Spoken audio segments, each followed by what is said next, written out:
Kemudian berikutnya adalah berupa isim nasab seperti Muhammadu bin Qasim Asy-Syafi'i. Itu nama Imam Asy-Syafi'i. Namanya Imam Syafi'i sinten? Oh bukan, ini bukan Imam Syafi'i. Muhammad bin Qasim itu pengarangnya siapa? Al-Qarib ya, Ibnu Qasim. Pengarangnya Al-Qarib siapa? Muhammad. Pengarangnya madhab Imam Syafi'i namanya Muhammad. Banyak namanya Muhammad itu. Bahkan saking banyaknya kalau di kitab-kitab itu kalau Muhammad itu dikasih lakob Syamsuddin.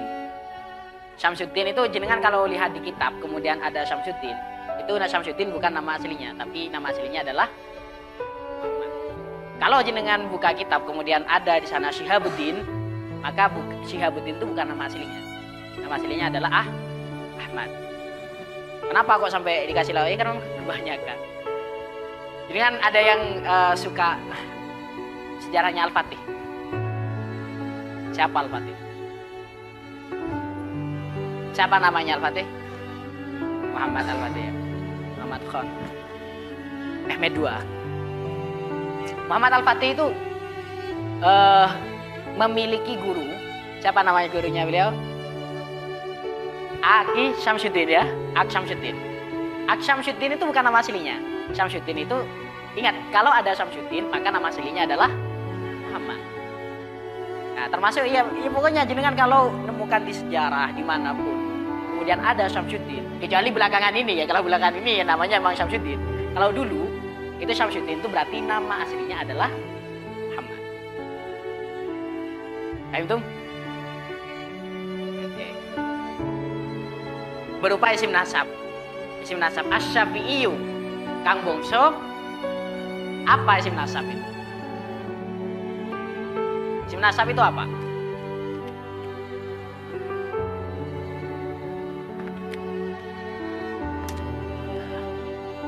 Biar lebih paham. Ya, mungkin kalau yang tahu saja sudah sering saya. Ini saya analogikan dengan di bahasa Indonesia. Di semua bahasa pun juga ada isim nasab. Di Indonesia apa isim nasab? Kalau di Arab kan pakai ya nisbat. Kalau di Indonesia pakai apa? An. Anak yang sering di jalan, anak jalanan ya. Makanya jalannya jalanan. Kang Bongso jalan. Orang yang sering keluar malam-malam, keluyuran. Itu ya pokoknya an di sana itu adalah apa istilahnya? Isim nasab di Indonesia. Nah, kalau di Arab pakai ya. Begitu pun juga di Inggris biasanya pakai an juga. Amerikan, apa lagi? Indonesian, ya dan lain sebagainya. Nah, itu an di sana itu adalah isim nasab kalau di bahasa lain. Kalau di Arab memakai ya nisbat. Kemudian berupa isim tafdil. Ala madhabil imamil a'zam al-yadul yumna. Isim tafdil. Apa isim tafdil itu? Yang pernah lebih. Apa bahasanya isim tafdil?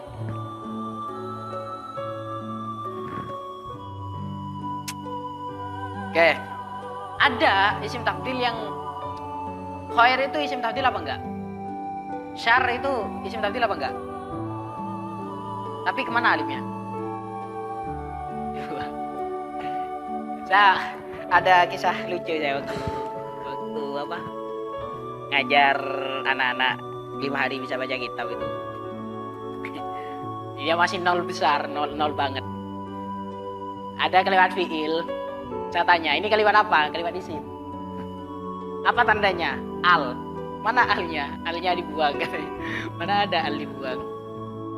Itu saya videokan jadi sesuatu yang memorable dengan ke saya sampai saat ini. Al dibuang. Kemudian berupa isim isyarah yang setelah isim makrifat seperti bizaidin hada. Bizaidin hada, kelawan Zaid hada Kang Iki. Kang Iki. Iya, Zaid yang ini. Nah. Kalau ada ini setelah isim isya, setelah isim ma'rifat, maka itu adalah menjadi isim syaraf. Maka itu menjadi na'at. Misalnya, hai orang yang duduk, ya yang ini, itu adalah ininya itu adalah na'at. Sesimpel itu. Kemudian na'at itu ada dua, ada na'at hakiki, ada na'at. Apa itu na'at hakiki? Na'at hakiki adalah sifat yang merofakkan domir yang kembali kepada gimana? Kata sifat yang merofakkan domir yang kembali kepada man'ut. Wa huwa al-ma'ul mutlaqu an qaidin lazimin adam wal khariju min imra'atin wa istasna aidan suwarun madkurat. Wala yadurru al-qaidu al-mutlaq. Al-mutlaqu adalah na'at hakiki karena merofakkan domir. An-na'tu imma rafi'un li mutmari ya udulil matmuti aulil mudhari. An-na'tu imma rafi'un itu ada kalanya rafi'un li mutmari ya udulil matmut, merofakkan isim domir yang kembali kepada man'ut. Faidah na'at hakiki. Na'at hakiki harus cocok dalam man'utnya ada 4 perkara. I'rabnya, mufrad tasniyah jama', mudzakkar muannas, ma'rifat dan nakirah. Itu yang membedakan nanti dengan na'at sababi. Kemudian kalau na'at sababi itu adalah kata sifat yang merofakkan isim dhahir yang sambung dengan dhamirnya man'ut. Na'at sababi harus sesuai dengan man'utnya dalam 2 perkara, dalam i'rabnya, dalam ma'rifat nakirahnya. Kalau na'at hakiki tadi harus sesuai dalam berapa hal? 4 apa saja? I'rab, mufrad tasniyah jamaknya, mudzakkar muannasnya, dan ma'rifat nakirahnya. Kalau sababi itu hanya 2. Apa saja? I'rabnya, ma'rifat nakirahnya. Wis sekarang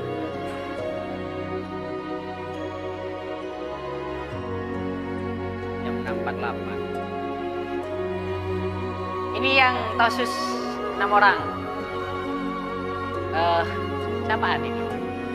Bayu 1. Ini siapa namanya? Dimas. Fatur. Mana lagi? 2-nya mana? 3 ya. 3-nya mana? Siapa yang 3 itu? Lupa saya.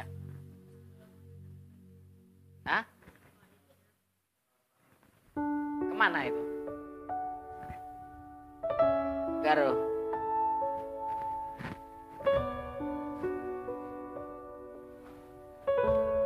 Ini buku yang saya pegang ini, belajar cara belajar. Belajar cara belajar. Intinya isi dari buku ini saya rangkum aja gitu. Orang itu harus bisa biar mempersimpel belajarnya, harus tahu caranya belajar. Jadi selain belajar itu untuk mengetahui sesuatu, tapi kita juga harus memiliki pengetahuan tentang caranya belajar. Karena sebagaimana di buku ini ada kata-kata menarik. Cara belajar yang salah bisa membuat kita frustasi dan jadi gampang menyerah karena usaha belajar yang kita lakukan seolah tidak berujung pada hasil yang kita inginkan. Ketika kita mengerti cara belajar yang cocok untuk kita, proses belajar bisa diperbaiki dan hasil belajar bisa jadi lebih baik. Itu pentingnya belajar cara belajar. Ada teori yang menarik ya, yang lebihnya biasa. Yang menarik ini tentang teori membagi waktu. Kita semua itu memiliki waktu berapa sih dalam sehari? Orang sukses dengan orang yang berandalan itu sama nggak dalam memiliki waktu? Sama 24 jam.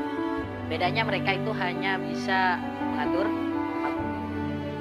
memaksimalkan waktu yang 24 jam tersebut. Oke, di sini ada teori atau apa ya?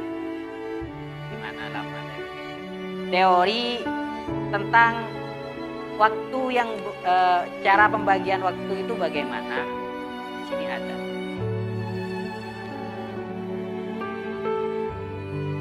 Jadi di sini orang itu dibagi menjadi 4. Pekerjaan itu menjadi 4 hal. Ada yang istilahnya, lupa saya ada di bagian mana tapi saya tahu.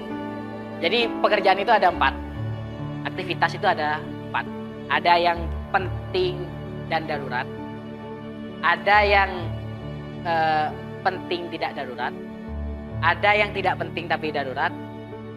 Ada yang tidak darurat tapi tidak penting. Cara membaginya bagaimana? Kalau penting dan darurat. Jadi jenengan misalnya punya planning A, B, C, D, E, F, G.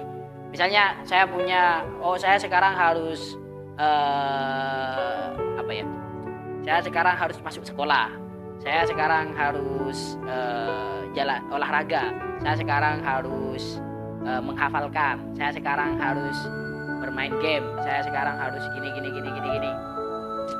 Dari sekian aktivitas tersebut, untuk dimasukkan ke 24 jam miliknya kamu, sekaligus istirahatnya itu, mampu nggak? Bisa nggak?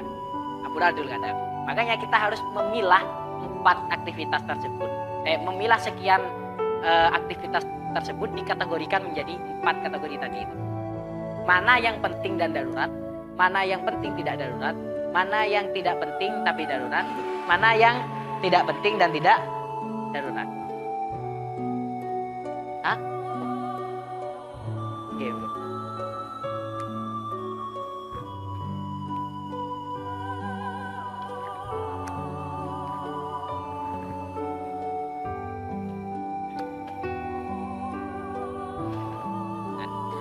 Cara menyikapi keempat-empatnya itu tadi bagaimana?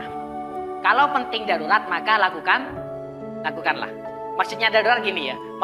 Maksudnya penting tahu kan ya tentunya ya. Penting itu sesuatu yang bermanfaat dan lain sebagainya. Kalau darurat itu tidak bisa ditunda, paham? Darurat itu maksudnya tidak bisa ditunda. Harus saat ini. Masuk universitas sekarang. Jam 6. Ya memang nggak bisa ditunda. Itu namanya darurat. Juga penting kan gitu.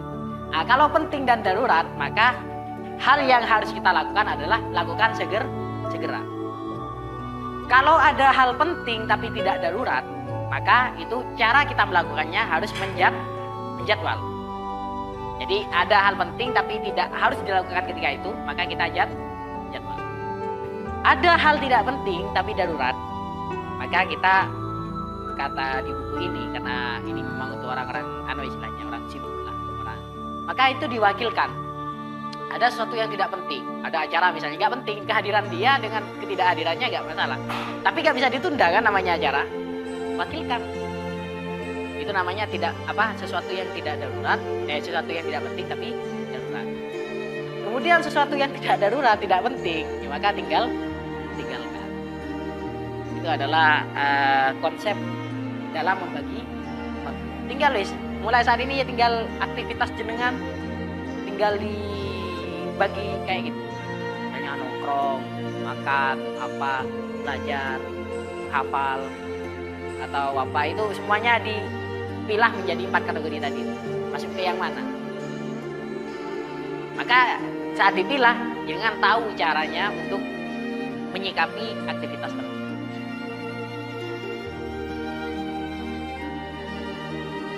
6.55, ada waktu 5 menit. Monggo, ada yang mau ditanyakan?